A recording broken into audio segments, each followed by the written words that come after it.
Bonjour, bienvenue sur Impossible ou pas, la chaîne du paranormal et de l'étrange. Voici les 5 faits paranormaux qui ébranlent les plus sceptiques. On va commencer par le numéro 5 avec la vague belge. Souvenez-vous, les ovnis en forme de triangle. La grande vague d'ovnis en Belgique débute le 29 novembre 1989. Les phénomènes aériens se succéderont dans le ciel belge et dureront plus de 4 ans. De nombreux témoignages submergent les enquêteurs. Les institutions d'État, les ministères de l'Intérieur, des Communications et la Défense nationale, ainsi que la gendarmerie, collaboreront étroitement avec les associations ufologiques afin d'essayer d'apporter les premières réponses à ce phénomène. Alors, la vague belge, les triangles, de 1989 à 1990. Est-ce vrai? Est-ce faux? Est-ce impossible ou pas? Je ne sais pas. Il y a beaucoup de témoins, il y a des militaires, des gendarmes, il y a des éco-radars et beaucoup d'autres témoins civils qui ont vu ces triangles. Alors, c'est à vous de décider si c'est impossible ou pas. Maintenant, en numéro 4, voici l'enlèvement de Travis Walton.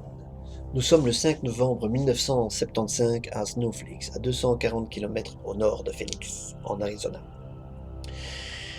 Il fait nuit, il est environ 18 heures quand Travis Walton, âgé de 22 ans à l'époque des faits, et ses collègues bûcherons prennent la route à bord de leur camionnette. Pour rentrer chez eux, c'est alors qu'ils aperçoivent quelque chose d'étrange dans le ciel. Il s'agit d'une intense lumière ressemblant à un disque métallique suspendu au-dessus du sol et émettant une sorte de halo lumineux. Malgré les mises en garde de ses collègues, Travis décide d'aller voir l'objet de plus près et sort du camion. Il pense que l'objet va s'enfuir s'il s'approche. Mais ce ne fut pas le cas. Walton semble fasciné et n'écoute guère que ses 6 collègues qui crient de s'éloigner de l'objet. Il est brusquement frappé à la poitrine et à la tête par un rayon lumineux bleuté et s'écroule. Terrifiés par ce qu'ils avaient vu, les 6 bûcherons prennent la fuite. Mais au bout de 100 mètres, ils ne virent pas l'objet les suivre et décident de faire demi-tour. Il n'y avait cependant plus rien sur le théâtre des faits, ni l'objet, ni Travis Walton. Ils se mettent à rechercher leur camarade, dont les traces de pas s'arrêtent à l'endroit où il a été touché. On dirait qu'il a été volatilisé.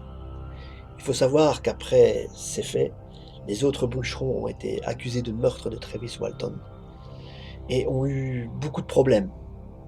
Ils ont dû passer par le détecteur de mensonges et il s'est révélé que ce détecteur de mensonges était positif, c'est-à-dire que tout ce qu'il racontait était vrai. 5 jours plus tard, le beau-frère de Travis reçoit un appel téléphonique. Il s'agit de Travis qui appelle d'une cabine publique à quelques kilomètres. L'homme était en état de choc, amaigri et désorienté.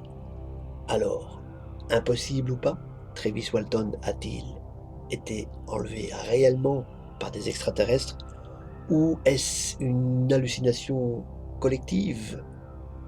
Peut-être qu'il ne s'est jamais rien passé. C'est à vous de juger. Est-ce impossible ou pas? Numéro 3. Les lumières de Phoenix. Nous sommes le 13 mars 1997. Il y a eu 2 événements ovnis distincts qui ont été observés. Le plus connu est celui qui s'est produit vers 22 heures et dont tout le monde a vu les vidéos très médiatisées, dont cette vidéo qui passe pour le moment sur Impossible ou pas. L'autre a eu lieu vers 20h30 et a été vu par de nombreux témoins. Il a été filmé aussi, mais la qualité des images ne permet pas de déterminer la taille ni de distinguer la forme de l'objet géant en forme de chevron décrit par les témoins.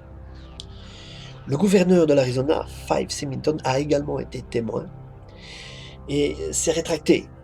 Il a dit que c'était peut-être des fusées éclairantes, mais par après il a quand même un petit peu avoué que peut-être que ce serait des ovnis. Le cas de 22 heures a été analysé par pas mal d'ufologues. Il conclut par un rapport du MUFON, d'ailleurs, qu'il s'agit de flares qui tombent lentement portés par des parachutes. Les mouvements ont été analysés, la distance déterminée par la parallaxe, cela confirme les annonces officielles. Alors, est-ce impossible ou pas? Est-ce des fusées? Est-ce des avions militaires? Ou tout simplement un réel ovni? il y a quand même des personnes qui ont vu un énorme chevron qui a occulté les étoiles. Donc c'est à vous de décider. Impossible ou pas?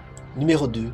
L'OVNI et ses occupants en Turquie en 2008. Le cas de l'OVNI en Turquie s'étale sur 3 étés, entre 2007 et 2009. Vous voyez la vidéo de 2008. Il y a eu des phénomènes aériens non identifiés qui ont été filmés par le même témoin, Murat Yalçın, un garde de nuit, qui depuis sa banlieue d'Istanbul à Kumburgaz a filmé ces phénomènes. Notez que pendant la même période, il y a eu de nombreuses observations d'OVNI dans toute la Turquie. Ce qu'il faut savoir aussi, c'est que la caméra de Murat Yalçın possédait un téléobjectif avec un grossissement de 20 fois, ce qui offre, comme vous le voyez, des détails très fins. Il faut savoir que cette vidéo a été étudiée par le Conseil de la recherche scientifique et de la technologie de la Turquie, l'Observatoire national TUG, dans le but de découvrir si c'est un canular, mais en vain. Les films ont aussi été étudiés par des experts au Japon, au Chili, au Brésil, en Russie, sans plus de succès. Même si aujourd'hui plusieurs personnes prétendent avoir expliqué les phénomènes à l'origine des apparitions, en réalité il apparaît qu'à cette date, personne n'est en mesure d'expliquer de manière crédible ce que l'on voit. Le cas reste donc inexpliqué. Alors, en voyant ces images, vous vous dites, est-ce impossible ou pas? C'est à vous de choisir. Moi, je crois que j'ai fait mon choix. Et enfin, en numéro 1, les secrets de la NASA. Le film que vous voyez actuellement, ce sont soi-disant des ovnis filmés par la NASA. Mais il faut savoir que la NASA impose quelquefois une certaine omerta. Et oui, il brouille certaines photos, il coupe certaines vidéos en direct à bord de la station ISS. Alors, veulent-ils nous préserver de la vérité sur les ovnis ou pas? On ne sait pas. Mais une chose est sûre, ce qu'on voit sur la vidéo, c'est quand même intriguant. Eux, ils disent que ce sont des cristaux de glace. Moi, j'y crois pas trop. C'est à vous de savoir. Alors, restez sur impossible ou pas. C'est à vous de décider. Là où le possible s'arrête, l'impossible est en route. À bientôt pour une prochaine vidéo. Et n'oubliez pas de liker sur Google+. Au revoir.